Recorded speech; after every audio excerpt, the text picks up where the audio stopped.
좋은 아침입니다. 히브리서 11장 23절에서 31절 말씀입니다.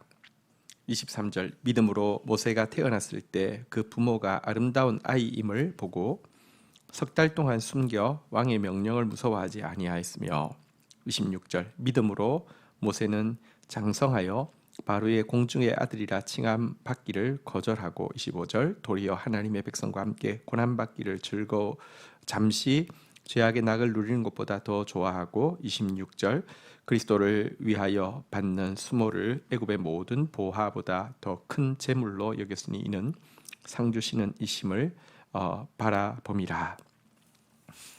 자, 이제 히브리서 기자는 믿음의 또 한 선진으로 모세를 이야기하고 있습니다. 그리고 이 이야기에서 이야기하는 믿음이란 선택, 그러니까 무엇을 선택하느냐의 문제임을 보여주고 있습니다. 먼저 모세의 믿음은 그의 부모님의 믿음으로부터 또 시작되어짐을 보고 있습니다. 아이가 태어났을 때 바로 왕은 남자아이는 다 죽이라고 이렇게 버리라고 이렇게 이야기했음에도 불구하고 이 부모는요, 이 아이가 하나님 앞에서 아름다운 아이임을 보고요, 이거는 걸리면은 자신들도 죽을 수 있지만 왕의 명령을 무서워하지 않았습니다. 이것은 눈에 보이는 바로 왕보다 하나님을 더 크게 보고 하나님 보시기에 아름다운 아이를 이렇게 자기들이 할 수 있는 최선을 다해서 보호했던 것입니다. 이와 같은 믿음의 선택은 그의 아들 모세에게도 이어지게 되지요.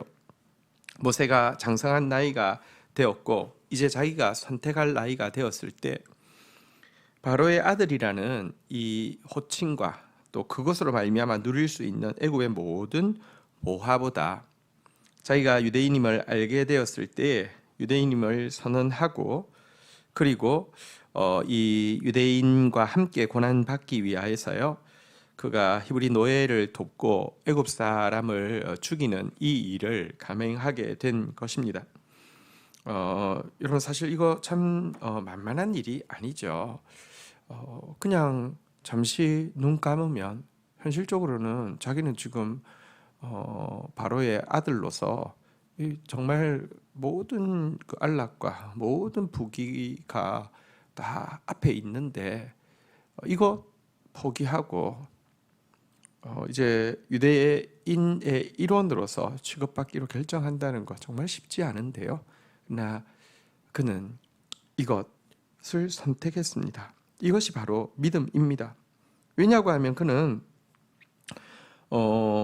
이 세상에서의 보상이 아니라 상 주시는 이 하나님을 바라보고 하나님의 보상을, 일시적인 것이 아니라 영원한 것에 대한 보상을 더 큰 것으로 볼 수 있었기 때문입니다. 이것이 믿음입니다. 그래서 믿음이란 사실은 우리의 가치관에 가장 큰 변화를 일으킵니다. 믿음이 좋다라고 이야기하는데 가치관이 여전히 세상 것을 집착하고 세상 것을 향한 열망과 욕망으로 가득 차 있다고 하면 그 믿음이 좋은 게 아니라 여러분, 그건 인간적으로 여러분들 무슨 애착이 강한 것이고 그것은 집념이 강한 것이지 믿음, 성경에서 이야기하는 믿음과는 상관이 없습니다. 자, 바로 이 모세 이야기를 조금 더 보도록 하겠습니다. 27절, 믿음으로 애굽을 떠나 왕의 노함을 무서워하지 아니하고 곧 보이지 아니하는 자를 보는 것 같이 하여 참았으며, 28절, 믿음으로 유월절과 피 뿌리는 예식을 정하였으니 이는 장자를 멸하는 자로 그들을 건드리지 않게 하려 한 것이며. 여러분, 모세가 이제 유대인임을 커밍아웃 하는 것은 자기 개인적인 이권을 포기한다는 것도 있지만 그동안 바로 왕과 맺고 있던 이 관계, 어쩌면은 그 이집트 왕자에 나오는 대로 바로 왕이 굉장히 모세에 대해서 기대하고 아끼고 막 이랬던 인간적인 이 그 애정을 배반하는 행위이기 때문에 이것은 굉장히 가슴 아픈 일이기도 하고, 또 여러분들 사랑했다가 배신당한 사람의 그 노여움이란 얼마나 크겠습니까? 이 누구보다도 바로의 건세를 잘 아는 그에게 바로 왕의 노여움을 직면한다는 거 정말 쉽지 않은 것입니다. 하지만 그는 이와 같은 바로 왕의 실망과 분노에 대해서 염려하지 않았습니다. 눈에 보이는 바로 왕보다 보이지 않는 하나님이 더 컸기 때문에 인간적인 실망을 준 그 미안함, 혹은 인간적으로 막 이제 증오를 받고 있는 이 두려움도 이겨낼 수 있었던 것입니다. 참으로 모세는 보이지 않는 것을 바라고 또 그분이 주실 상을 바라는 선택을 할 수 있었던 것입니다. 이렇게 해서 출애굽하게 되어진 모세 이렇게 해서 애굽에서 나와서 도망자의 삶을 살다가 하나님의 부름을 받고 40년 만에 이집트로 돌아온 모세는 그곳에서 유월절 날 밤에 한 의식을 치르게 되는데요. 그것은 무엇이냐고 하면 그 유월절 양을 잡고 설주와 문 임방에 어린 양의 피를 바르는 일이었습니다. 여러분, 사실 이곳 지금 이 거대한 제국 이집트로부터 벗어나는데 각 가정에서 문설주와 문 임방에다가 피를 바르는 게 기껏 할 수 있는 유일한 일이라는 게, 여러분, 그래도 배운 사람이고 그래도 이 애굽의 권세를 아는 사람인 모세가 이것 하게 하는 것, 출애굽 전날에 이라고 하는 그날에 이것 하게 하는 것, 이거요 사실 믿음이 없이는 선택할 수 없는 일이죠. 얼마나 어리석은 일입니까? 이게 무슨 일입니까? 그러나 그는 정말 하나님의 말씀을 믿었습니다. 이 피가 발려진 집에는 천사가 넘어갈 것이며 그렇지 않은 집들에는 모든 장자의 죽음이 있을 것이라는 하나님의 말씀을 그대로 믿었고 그대로 순종해서 모든 집으로 이 일을 하게 했습니다. 출애굽의 능력을 출애굽의 위대한 역사를 이룰 수 있었던 것은 바로 이와 같은 예수 그리스도에 대한 믿음인 것입니다. 특별히 이 모세에 대해서 언급하면서 그리스도를 위해서 수모를 받았다라는 표현을 이야기하고 있는데요. 모세는 사실은 살 때에 그리스도께서 계신 시대는 아니었잖아요. 예수님께서 이제 모세 시대로 치면은 한 1500년 후에 오실 것인데요. 근데 이것은 사실 예수 그리스도는 사실 이미 신약 시대뿐 아니라 구약 시대에도 삼위일체 하나님으로서 함께 하셨다는 사상에서 비롯된 것이기도 하고요. 또 한 가지는 사실은 하나님의 백성을 위해서 고난을 선택하는 것이 그리스도를 위해서 고난을 받는 것과 동일한 것으로 여겨서 이렇게 표현한 것이기도 하고요. 또 특별히 그가 유월절 어린 양의 피로 구원받는 것을 신실하게 믿고 표현한 것이 그리스도를 향한 믿음으로 이제 그리스도의 고난에 대한 예표인 이 유월절 의식에 대한 이 믿음이 그리스도에 대한 믿음으로 또 여겨진 것을 표현한 것이라고 할 수 있겠습니다. 29절입니다. 믿음으로 그들은 홍해를 육지같이 건넜으나 애굽 사람들은 이것을 시험하다가 빠져 죽었으며 30절 믿음으로 7일 동안 여리고를 도니 성이 무너졌으며. 자, 지금까지는 믿음의 어떤 위인들의 이야기를 했다고 하면 이제는 그들의 영향을 받은 이스라엘 백성 전체가 믿음으로 행했던 일들에 대해서 지금 이제 진술을 하고 있습니다. 첫 번째 진술하고 있는 것은 홍해를 건넌 이스라엘 백성들의 모습을 이야기하고 있습니다. 사실 홍해가 이렇게 갈라진 것, 그래서 이게 그 중간에 길이 쫙 열리게 된 것, 위대한 하나님의 역사죠. 그리고 그 물이 갑자기 뚝 끊어지니까 좌우에서 막 흐르던 물이 끊어졌으니까 하늘로 솟구쳐 가지고요, 막 엄청나게 거대한 벽이 되었을 텐데요. 이걸 걷는다는 것 역시 사실 믿음 없이는 참 두려운 일 아니겠습니까? 언제 물이 확 쏟아질지 모르는데 걷는다는 것. 이들은 근데 하나님을 향한 믿음으로 이 걸음을 걸어낼 수 있었다라고 이야기하고 있습니다. 반대로 이집트는 이것이 하나님의 권능이라는 것을 부인하고 그냥 일시적인 자연현상이라고 생각하고 그래서 이스라엘이 건너면 자기들도 건널 수 있다고 생각하고 백성들을 죽이기 위해서 추적하다가 이 물이 쏟아져 가지고 다 수장을 당한 일을 기록을 하고 있습니다. 그러니까 이 말은 반대로 이야기하면 이스라엘은 이 일이 자연현상이 아니라 하나님의 구원의 손길임을 믿었다는 것이죠. 또 한 가지 이스라엘 백성들이 전체적으로 믿음으로 행했던 중요한 일은 여리고 성을 7일 동안 돌았던 그 일을 이야기하고 있습니다. 가나안 땅에서 처음 만난 거대한 성인 여리고 성을 점령하는 데 있어서 여러분 그냥 7일 동안 성을 돌라는 거 정말 말도 안 되는 이야기이지 않습니까?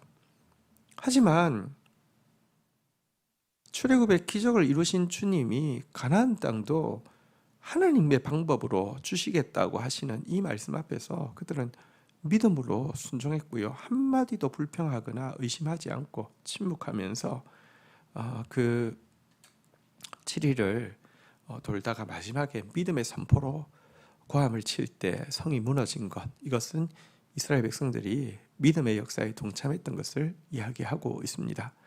지도자의 믿음 중요합니다. 그러나 그 믿음이 백성들에게 들어가서 함께 할 때 능력이 나타나는 것입니다. 그런 또 저와 또 여러분들이 되기를 주의 이름으로 축복합니다. 31절 믿음으로 기생 라합은 정탐꾼을 평안히 영접하였으므로 순종하지 아니한 자와 함께 멸망하지 아니하였도다.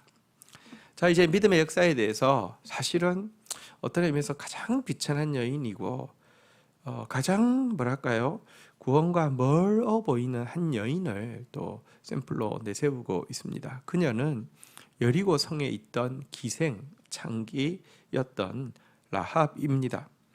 이방인이요, 게다가 창기요, 이런 사람이지만 그는 상처나지 하나님에 대한 믿음을 가졌습니다. 그는 들려오는 소문을 통해서, 믿음은 들음에서 난다고 했는데요, 그 영혼의 정결함으로 그 하나님을 그 소문으로 믿을 수 있었고요.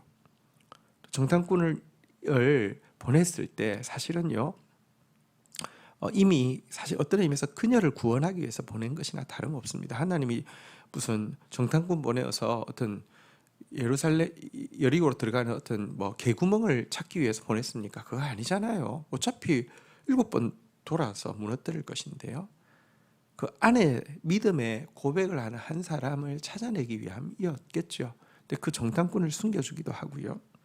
사실은 이 일 객관적으로 보면 말도 안 되는 일입니다. 바클레이라는 주석가는 객관적으로는 여리고와 이스라엘이 싸워서 이스라엘이 이길 확률은 100만 분의 1도 안 된다고 표현했습니다. 왜냐고 하면 숫자는 많지만 제대로 된 무장 갖추지 못한, 그랬다가 전쟁에 제일 걸거치는 것이 어린 아이하고 또 여인들, 이렇게 늙은이들, 근데 다 같이 있잖아요. 이거 아주 거대한 성인 여리고에서 여러분들 한번 휩쓸고 나가면 이길 수가 없습니다. 그런데 그녀는 줄을 잘 서서, 그러니까 이기는 편 우리 편 해서 이스라엘의 편을 든 것이 아니라 사실은요, 하나님을 믿었기 때문에 이와 같은 위험천만한 선택을 할 수 있었고요. 또 그렇지만 또 다시 생각하십시오. 그녀가 매국노입니까? 그녀가 무슨 어떤 정보를 팔았습니까? 그녀가 어떤 그 지도를 주었습니까? 그녀가 무슨 개구멍을 알려줬습니까? 그게 아니죠. 그냥 하나님에 대한 믿음을 고백한 것이죠. 어쨌든 믿음은 선택의 문제입니다.